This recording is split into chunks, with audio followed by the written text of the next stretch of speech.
Colors of Time, new French film from Cédric Clapiche. The story and the setup is a bit complicated, so bear with me. The story is that in the modern day, the authorities and the developer want to buy up land containing an old house in disrepair for decades. To that end, they track down around 30 remaining family members of the land's original owner, a woman named Adele who lived at the end of the 19th century and the beginning of the 20th one. These family members then select four representatives who then go onto the property to do an inventory. And once they start, they begin to uncover the as yet unknown story of their ancestor Adele, which we, the audience, then begin to see as a separate period plotline.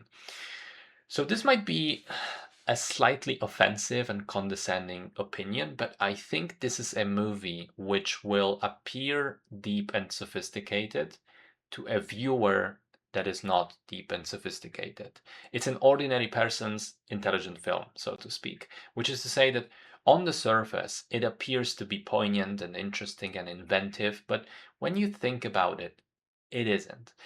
I think the past storyline with being able to experience it as dreams or visions or even to go back and interact and the presence of various historical figures, that all of that is obviously very derivative of Midnight in Paris, which is overall a much stronger film.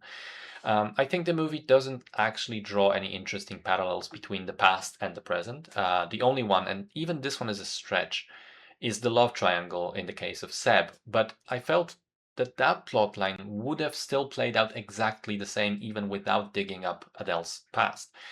The other present day characters are kind of thin and not explored as people, which leaves an impression that the movie tries to do a ton of different stuff and skims the surface on each without going in depth on any. There's the conflict between past and future, and being able to accept progress and passage of time while still celebrating the past and appreciating it. There's the preservation of art versus land development and greed. There's Adele's reconnecting with her estranged mother. There's a parallel love dilemma between the painter and the photographer, which happens for both Adele and Odette. There's the Monet stuff. There are some slight feminist angles. In general, it feels like too much stuff. Like there's just too much stuff to be explored properly individually. Which brings me to my main point about the film, which is that I feel like it would have worked better purely as a period piece without the present. The past storyline looks better, sounds better, the costumes are wonderful, the plot is more interesting, the atmosphere is cool, and the characters are well developed.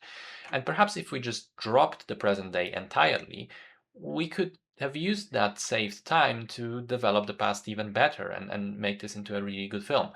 As it stands, it has moments that are very good, but that are otherwise, almost lost between a lot of mediocrity, and also some moments which are outrageously on the nose, like the big reveals about the Monet painting and the mysterious canvas. I would have loved to have liked this film more, but as it is, I thought it was middling at best.